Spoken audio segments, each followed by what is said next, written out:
Let's welcome in our morning guest. We have Shrikant Shetty now with us. T.S. Ananthakrishnan, Samit Chauhan, as well as Ashish Chaturmoha will join us in just a bit. Mr. Shetty, if you could just start by giving your picks.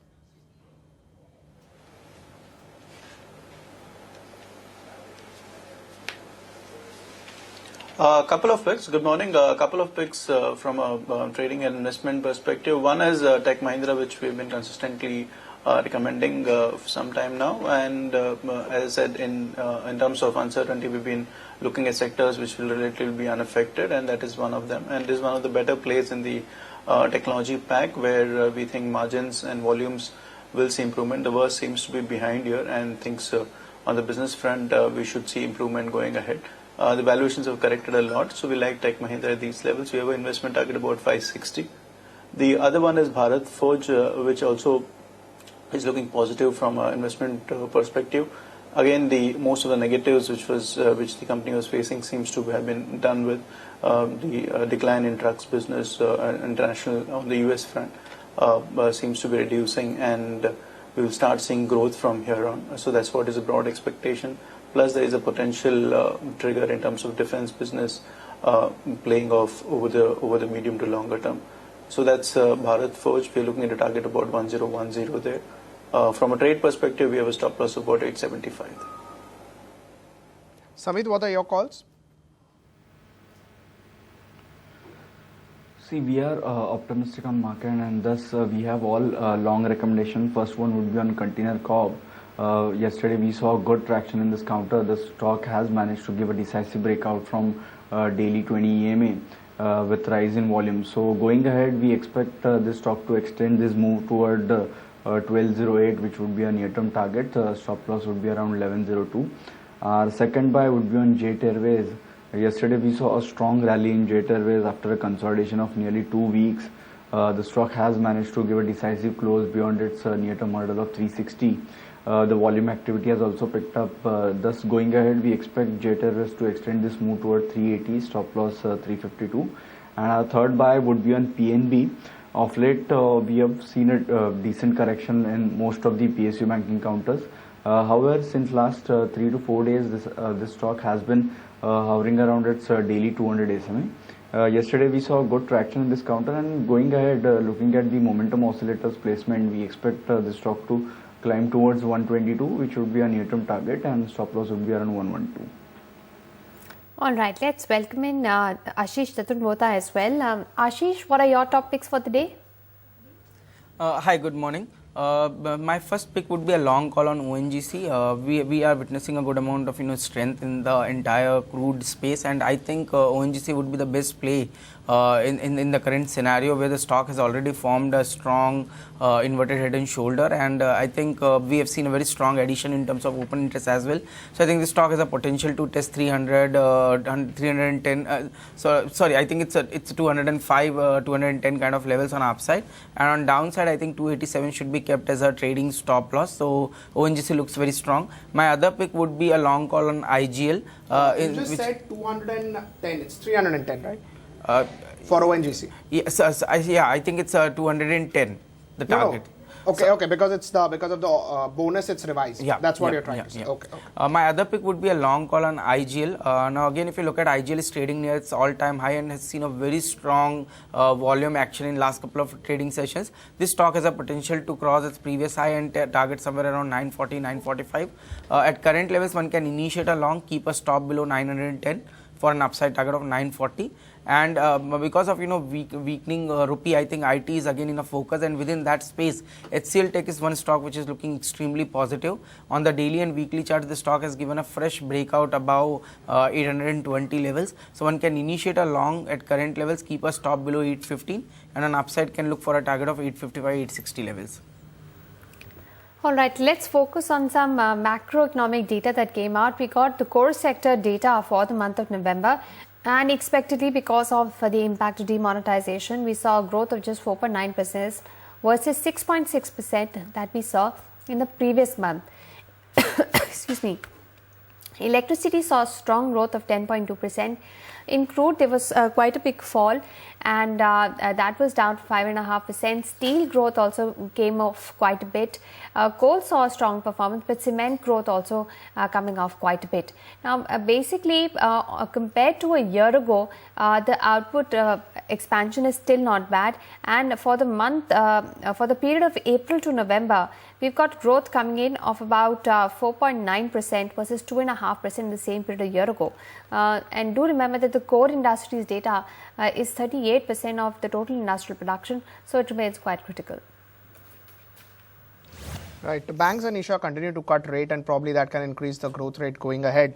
So we had SBI, which cut rates by 90 basis points. We spoke to the management yesterday. After that, yesterday post-market hours closing, ICICI Bank cut rates by 70 basis points. So PNB and SBI is something which had already done. ICICI, also a big player into the banking space, has cut rates by about 70 basis points. It was on the expected lines.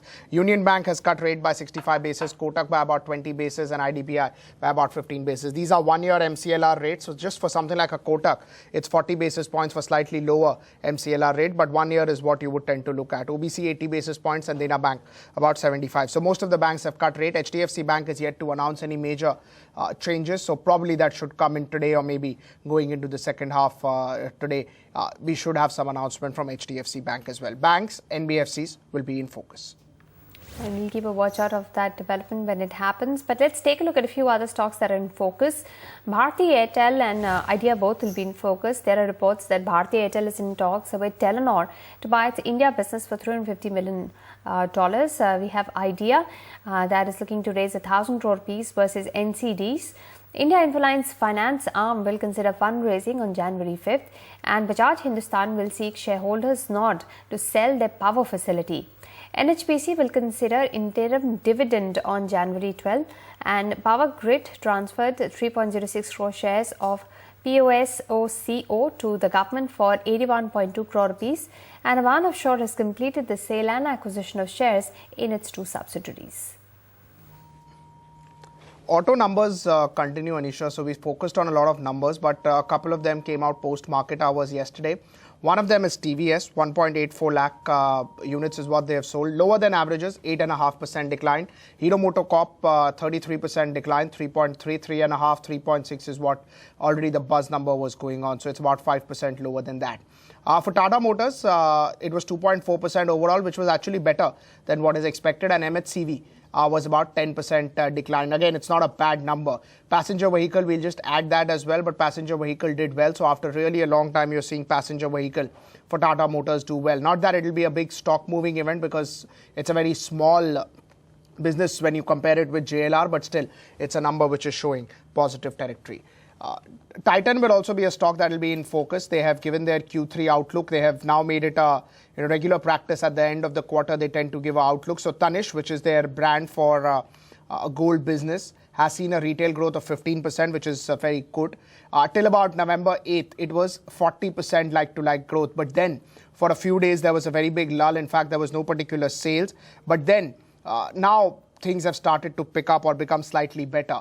One interesting thing what they say within their release is that small jewelers across the country have been hit, and that's why probably market share for Titan could go up. You can see at the prices of Titan, it's at the pre-open session is about 2% higher. Would not be surprised if it goes up because a 15% growth number on a like-to-like basis for Tanishq means that the numbers are better than what the street was estimating.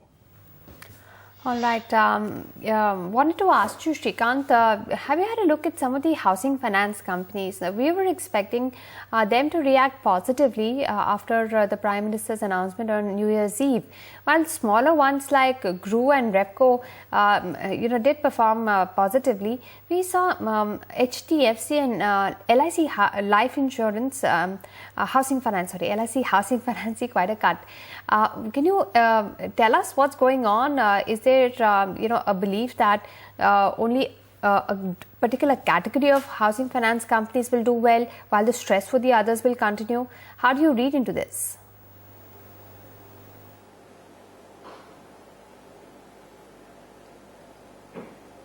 No, I think primarily from what the Prime Minister said, I think it will be entirely beneficial to the housing sector and the housing finance sector. Of course, it depends on how things shape up.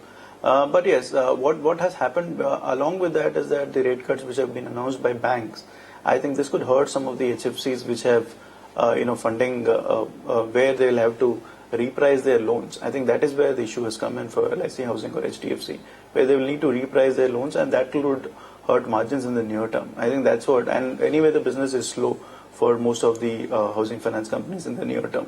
So that's because we are expecting some slow movement in the real estate.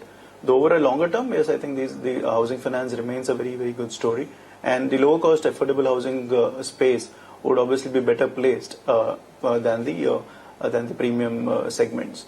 So clearly the smaller financiers, smaller who are catering to the affordable housing segment would be better off. And the other aspect which I talked about was the borrowing thing, where there is more bank borrowings, they will be better off because the bank borrowing cost will probably get reduced.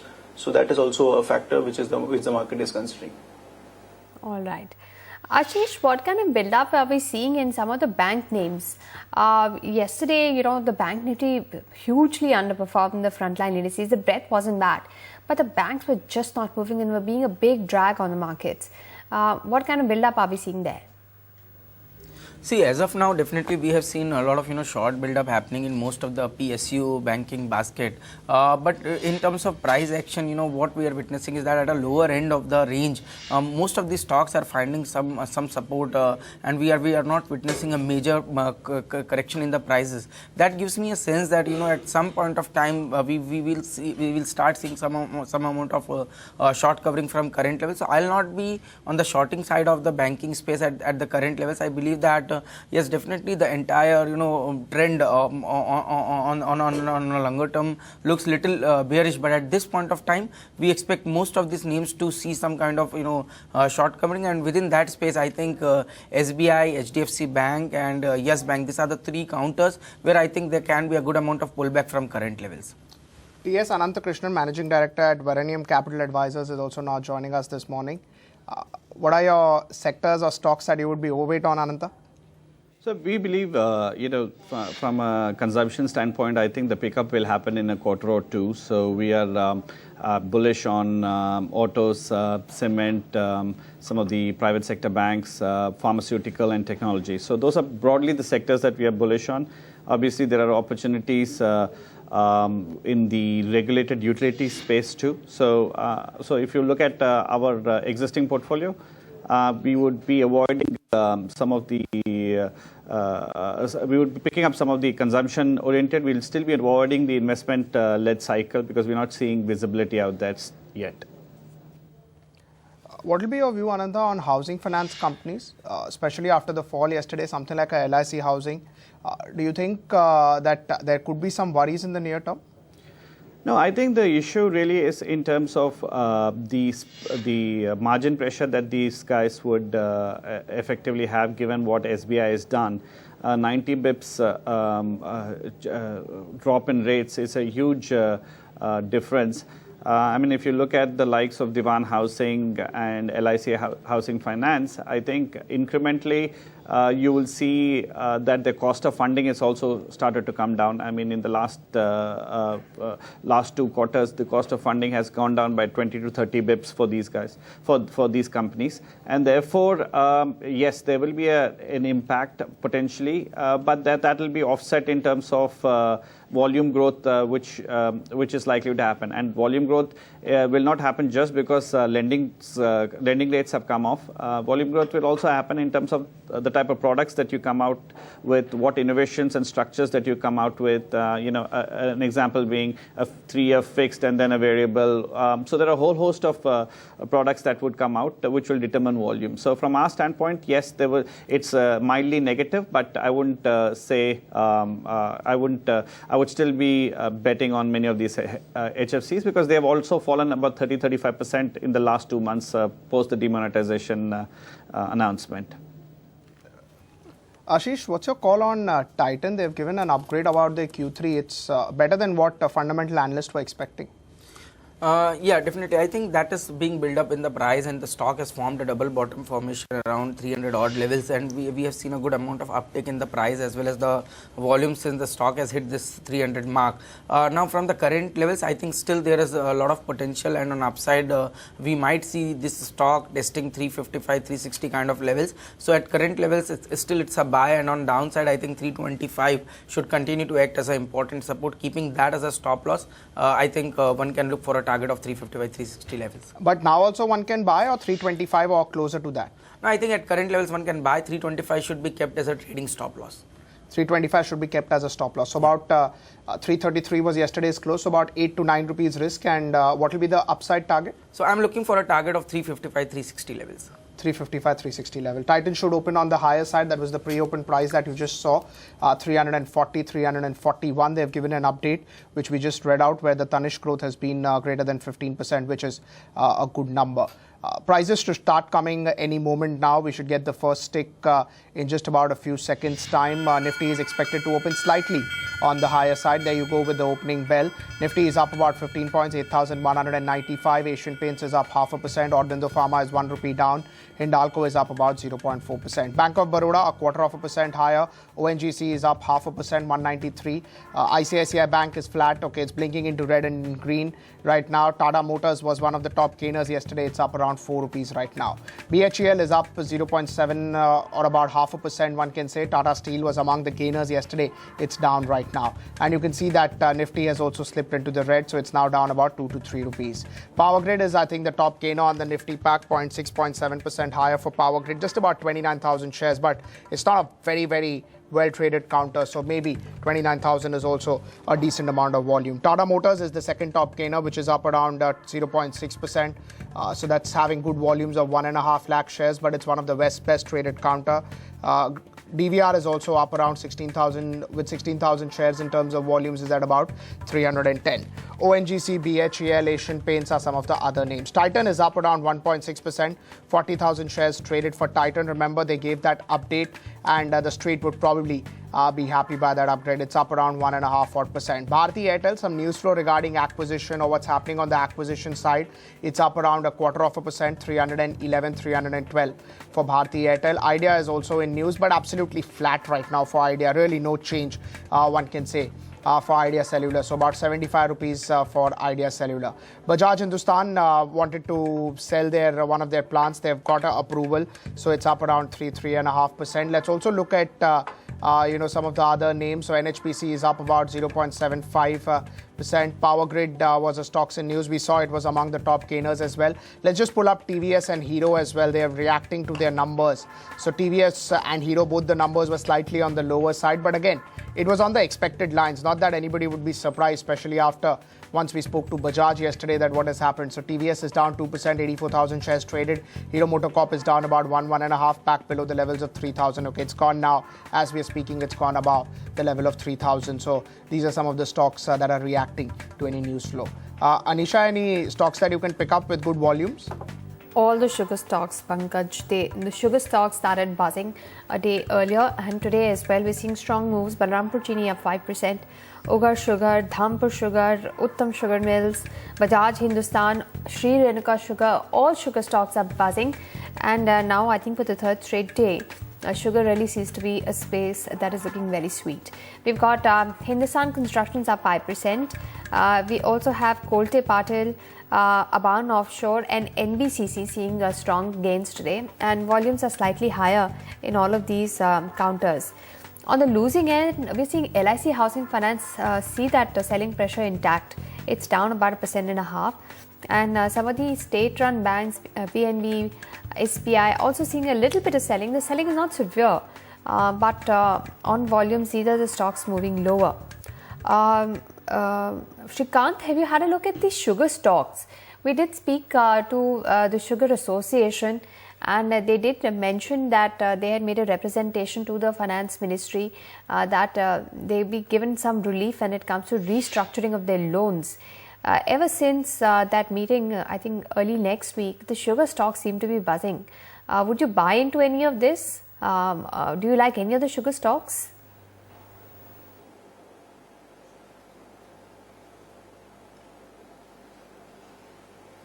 So from a trading perspective, they do look positive, but unfortunately, we don't have any coverage on the sugar stocks, and really not well researched sector from our end. So won't be fair on my point to comment on that. Mr. Nandakrishnan, do you have any view on the sugar stocks? Any that may interest you? Because we're starting a new sugar season, and crushing in some factories has happened a little earlier than usual, and sugar prices also remain quite firm. Any view on sugar stocks? Nothing. We don't really. We don't have any sugar related stocks within our portfolio. We've always stayed away, at least in the last couple of years, we've stayed away. And UP being one of the largest sugar producers in India, given elections out there, we wouldn't really be looking at any investment in this play. So at this stage, we don't really have, and we are still avoiding any of these agri-commodity plays. Right. Samit, have you had a look at NBCC? That one has been moving fast on the charts and moving up. Any targets on NBCC? See, since last 3-4 days, we have seen a decent up move in NBCC. The stock has managed to give a decent bounce from 200-day moving average, which was placed around 220. Yesterday also we saw a good price volume breakout from a resistance of 240 on a closing basis, and today clearly we are seeing a follow-up buying.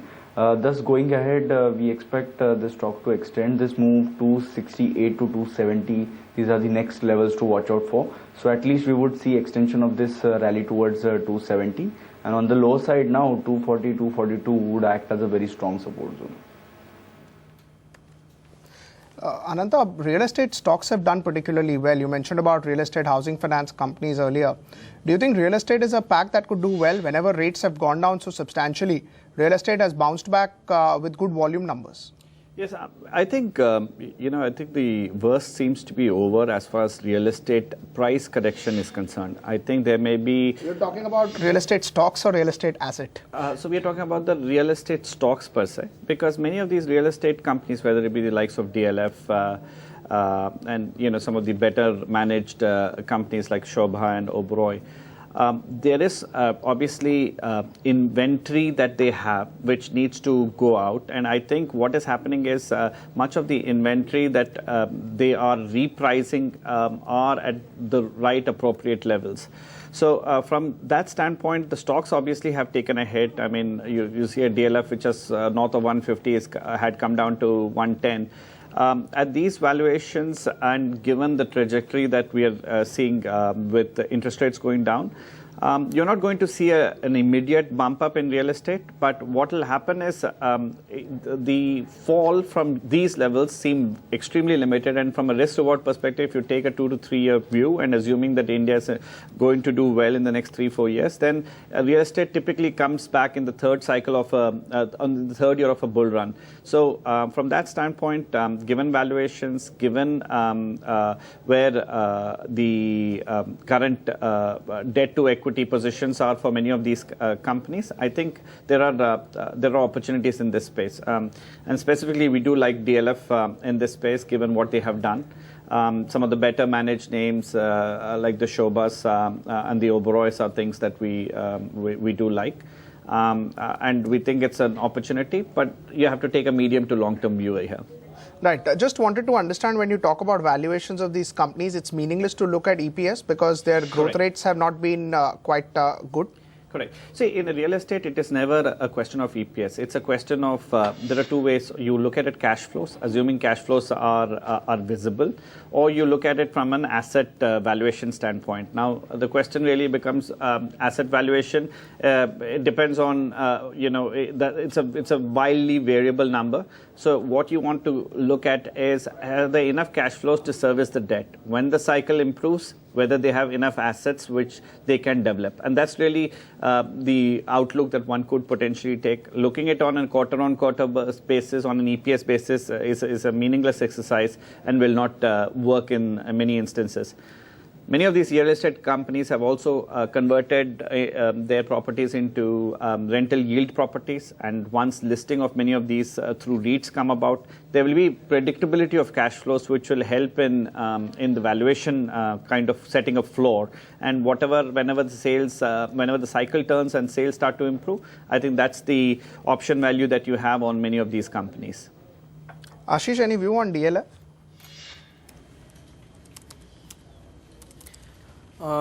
I think, Pankaj, if you look at the stock, it has recovered from 100 odd levels to almost 118 kind of levels on the daily charts. But I think I see a limited scope of upside from current levels. Maybe 120, 121 can be tested, but it's not a very convincing chart, and I don't see any major volume also picking up. So clearly indicating that yes, there can be uptick of 2-3% from current levels, but around those levels, if someone is holding long, better to exit long positions around 120, 121. Shrikant, as far as PVR is concerned or Inox is concerned, do you think that the impact of demonetization on those consumption areas would be very limited, and that's why price correction offers an opportunity to buy?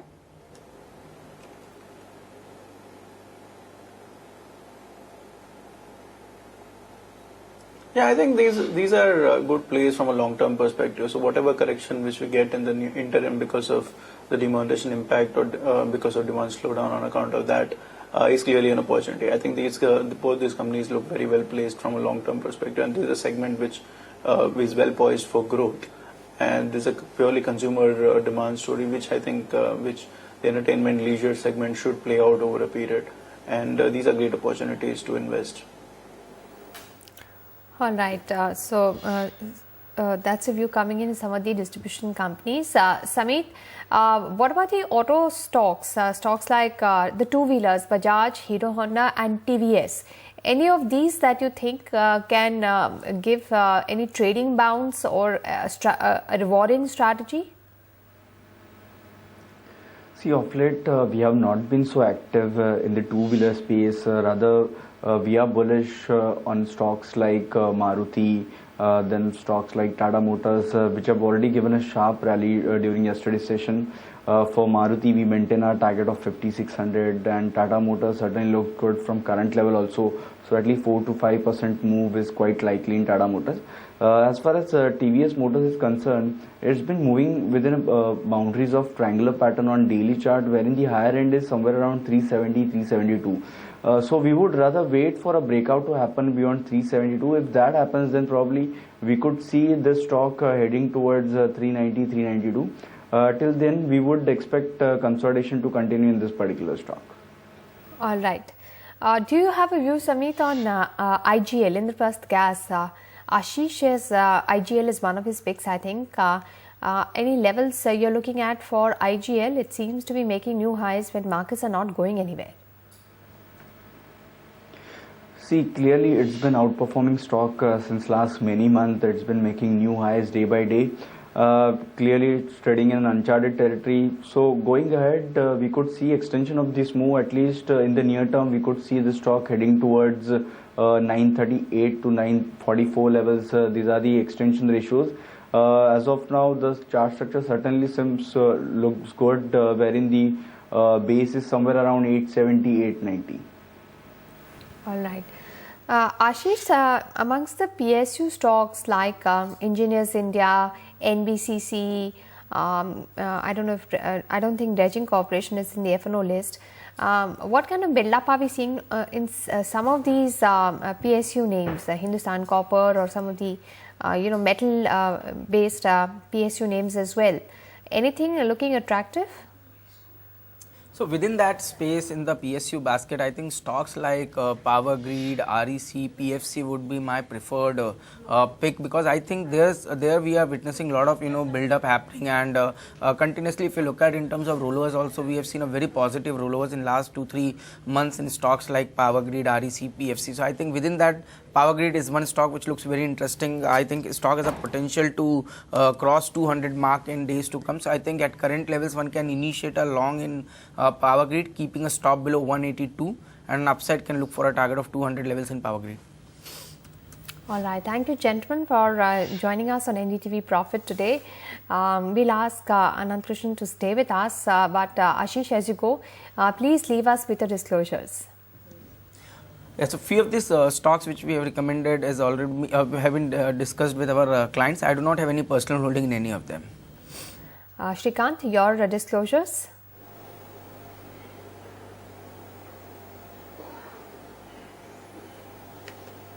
No personal holding in any of them, but we could have recommended the same to our clients, and the clients may have positions in the same. Samit, your disclosures? I don't have any personal holdings in the discussed stocks, but our clients might be having positions. Thank you, gentlemen, for being with us on NDTV Profit. 29 points down for the Nifty, 8,150. TS Anantha Krishnan is still with us. Anantha, do you think markets will be very volatile over the next 4-5 months as we start to get clarity on what's happening post demonetization? Maybe the FPI circular, which gets clarity. We'll have the budget. Numbers are uncertain. So it's expected to be very, very volatile in the next 4-5 months? Yeah, I agree with you in the sense that on the risk side, obviously you need clarity in terms of what's happened with the demonetization. Would it really lead to supply side shocks, because obviously demands got reduced. Now whether that demand remains reduced or whether it will lead to supply side kind of cutting off, which would take some time for them to ramp up. So there would be a set of issues that we would have to grapple in the next couple of quarters. At the same time, obviously, one of the things that we need to remember is that the 7th Pay Commission effects are yet to play out, has not yet played out. Valuations are down in many instances, at least 25-30%, especially in the NBFC space. There have been, from an overall market perspective, we are at a discount to the 10-year average. So from that standpoint, I think it's a great time for one to pick securities and companies which otherwise were available quite expensive. So we are quite constructive on the market. We think it's an opportunity, but obviously we need to see numbers reflect and to understand whether the supply side, how the supply side of the picture plays out. In terms of going into the budget, what is the sort of run-up that you expect? Firstly, do you expect a lot of changes to the current long-term capital gain structure or STT, which has been hinted to the market? So, I mean, I have no specific insight. Our hope is that they don't really tinker with any of the changes and they allow it to remain as it is. Given the fact that one of the changes that they've already done on the FPI side is to equalize the tax arbitrage that one had while coming through the FIR vis-a-vis the domestic investor. At least that equalization has happened. Then to go tinker again with introducing long-term capital tax, or if that happens, then you need to kind of remove the STT side of the picture, because the idea of long-term being zero was mainly because you were able to impose the STT. So I don't really